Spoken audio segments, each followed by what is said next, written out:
Diamond badge and a couple Pearl and Ruby badges. Past Grand President Bill Tatum and his host of ticket takers are in charge of that, and we really appreciate their efforts to do that. So.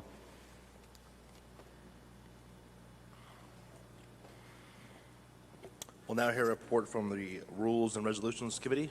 Brother Kinsella. Brother Chancellor, the committee received no resolutions by the time prescribed under the standing rules. Recommendations, which are the ones that you need to put on the purple form, must be turned in by 8 a.m. tomorrow morning, Saturday morning. We have received 2 recommendations so far, so there'll be at least 2 items to consider under recommendations. Any others must be in by 8 o'clock tomorrow morning.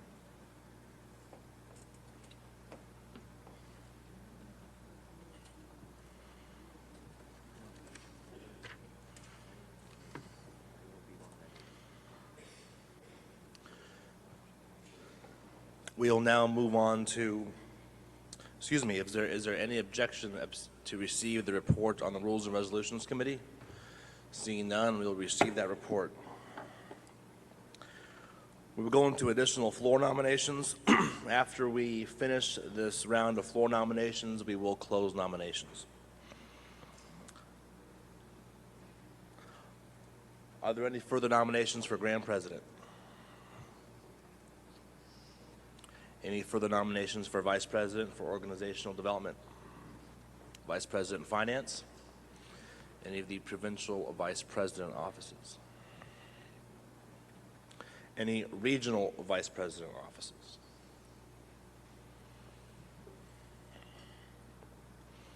Major service organization.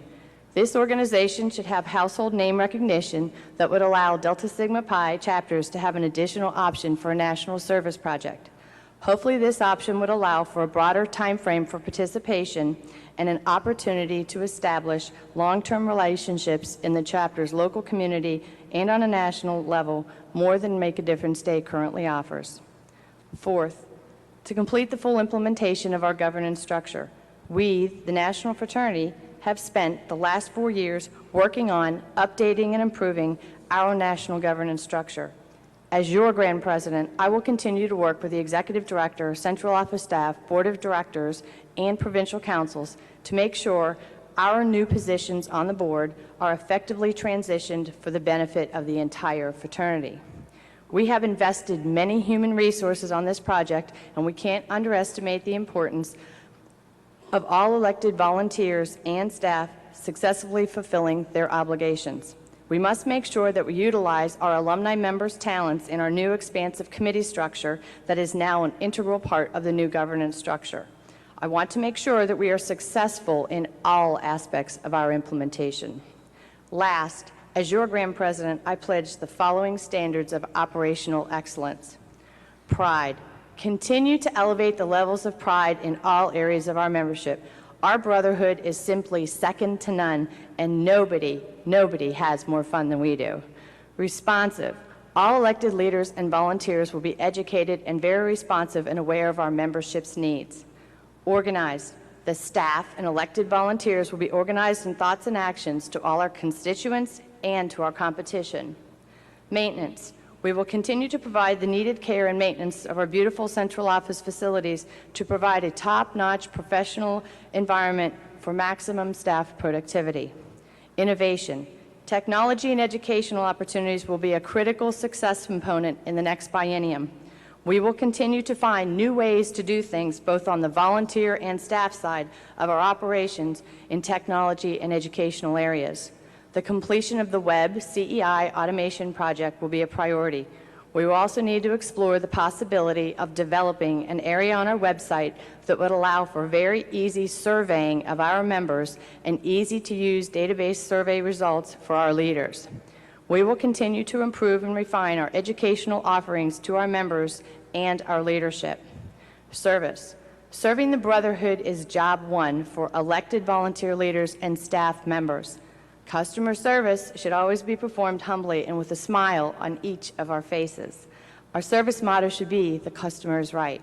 Employees, We always respect our paid staff employees and award them appropriately. In closing, the next 2 years will be focused on investigating expanding our member base, growth and expansion, new community service opportunities, governance implementation, and operational standards of excellence. I ask for your support and vote for Beth Keith for Grand President for the next 2 years. Thank you.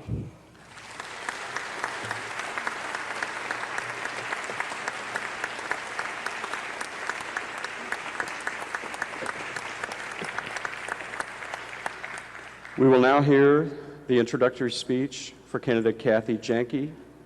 I believe that speech is being given by Pete Magellan.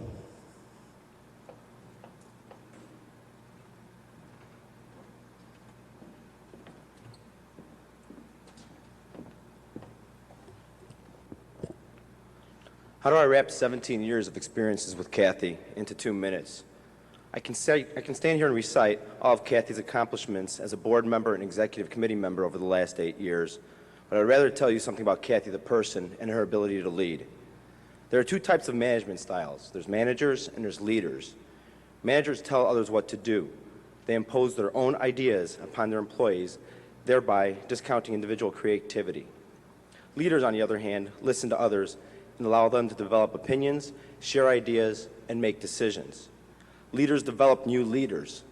Leaders are honest about the easy decisions as well as the hard facts. I know leaders and I know Kathy. Kathy is a leader.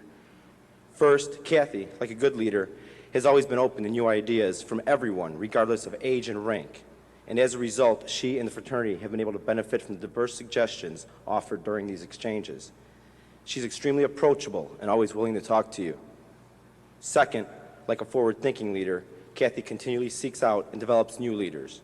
When Kathy was elected provincial vice president, she developed a theme Map to Success in the Mid-American province to motivate a strong province into traveling beyond their own expectations. She developed the first provincial district director retreat to focus on idea exchange and create a better national network of leaders.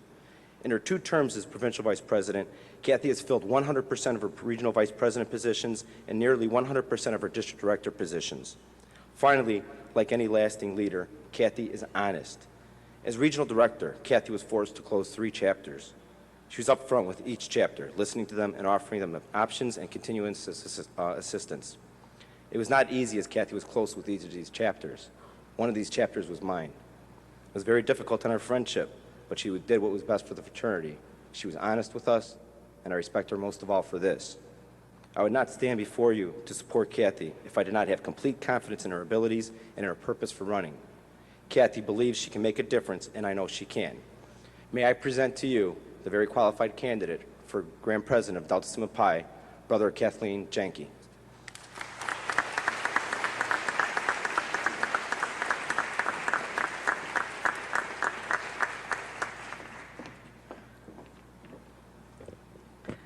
Thanks, Pete, and thanks to the entire MAP team for their support.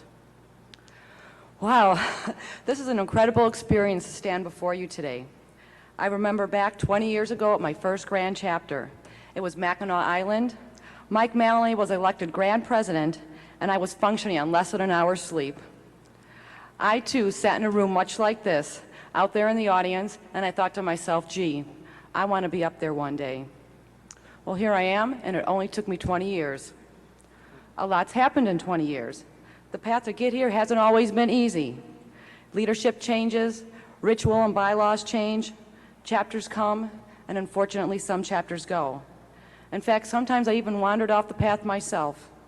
But thank God I always found my way back. I've had my days of being a rebel and days of wanting to make drastic changes to the fraternity. I guess the point that I want to make is that we all change. I change, you change, and the fraternity changes. The fact that the only thing that doesn't change is that we still get very little sleep at a Grand Chapter Congress. So here I am at the pinnacle of my fraternity experience, running for Grand President, and to be honest with you, I'm struggling. I'm struggling because the expectations of a Grand President is to come in with an agenda, or should I say a list of items that a Grand President should accomplish. Yet we are about to enter, and have already started, an undertaking of change and transition. I realized a few months ago when I sat down to organize all my thoughts that for the first time, the fraternity is really in the hands of all of yours, not the Grand President's. You ask, what do I mean? First, we have provincial councils where every chapter, regional vice president, and provincial vice president has a vote and voice within the province. The PVPs are completely empowered to lead and develop their province. There's 4 new national committees, which all focus on specific areas of our purpose. This now makes the fraternity accountable to focus on areas that people didn't have time for in the past. We have a vice president of finance, so we ensure that finances are kept in balance. And last, we have a vice president of organizational development to ensure we achieve our goals. So now I ask, what does the Grand President do? Each one of these groups has their own visions. They are elected or appointed because of the ability to do the job at hand. We need a Grand President without another agenda. We need a Grand President who can assist all these brothers serving in all of these positions.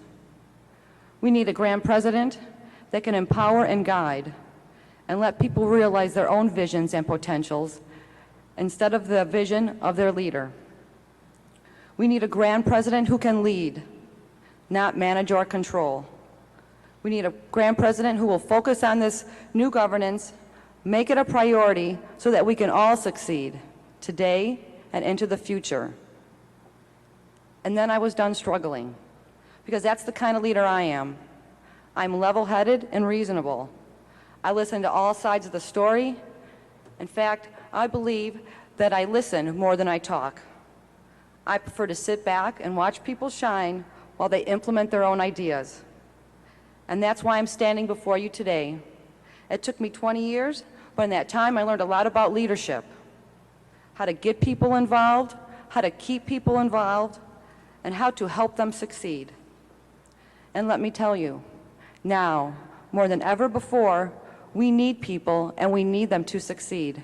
With our new governance, we have more opportunities than ever before. So instead of an agenda, I have a goal, and it's more of a personal goal at that. It's to assist the undertaking of the fraternity to help all to succeed, resulting in a smooth transition during a period of change, thus ensuring continued success that will take us into the future. So now you're probably asking, how do I plan on doing this? By implementing the following. 1, offer my guidance and assistance, thus empowering the board members, regional vice presidents, and committee heads to do their jobs, what they think is best, the best way to achieve success for their own province, region, or committee. 2, appoint action-oriented committee heads and members to ensure that goals are achieved. That doesn't mean you have to be well-known or have many years of experience. It simply means get the job done. It means that I will choose committee heads that have ideas and a plan. I believe the best way for a person to succeed is to have buy-in. And what a better way to have buy-in than to be able to implement your own ideas. 3, implement a national volunteer training program so we can educate brothers about the opportunities and give them the training to be successful at their jobs. We need a national program like this to create excitement and the desire so that brothers will be willing and able to serve in all the newly created positions. 4, give volunteers operational support, the tools, resources, and information so they can make sound decisions. This may mean using resources at the central office, seeking advice of a predecessor, or working with a mentor. And lastly, encourage transition and succession planning. We encourage the chapters to transition. Why not the national leaders and committees? I would not have run for this position without taking the time to discuss my intentions and knowing the expectations of the job with the Grand President and Executive Director.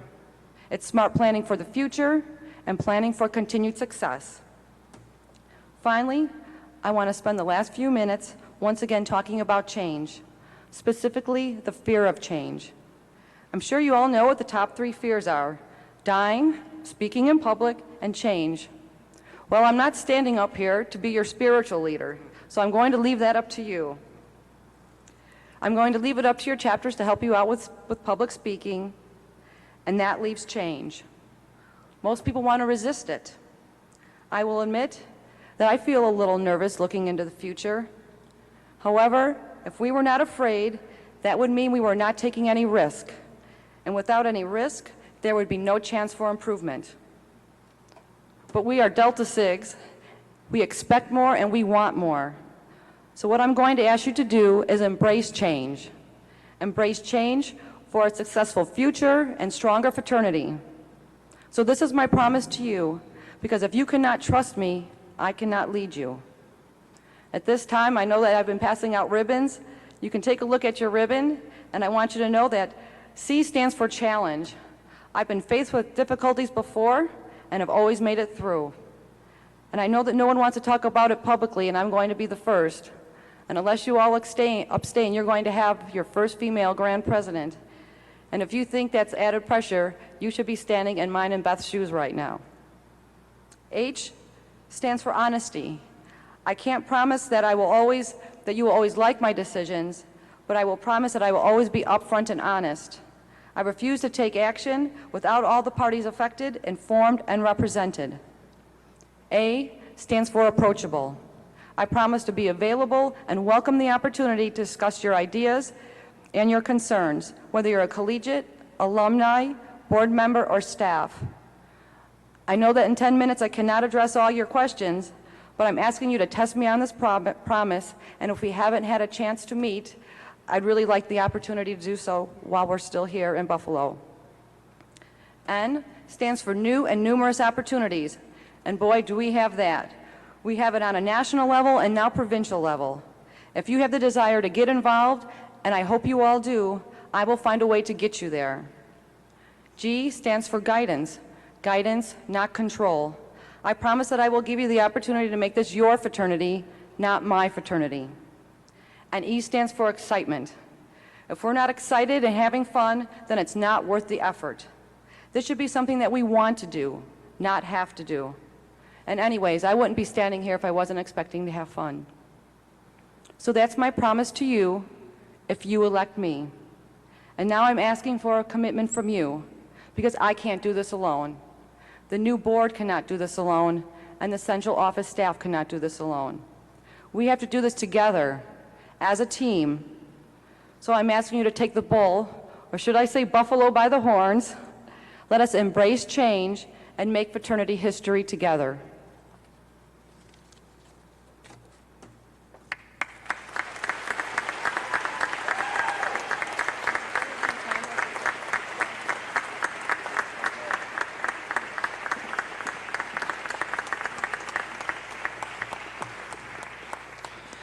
I applaud both candidates for their presentations.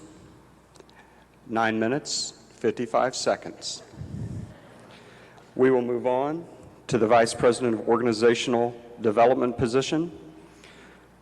The first candidate is Sean Herbold. His introductory speech is being given by Ben Templeton.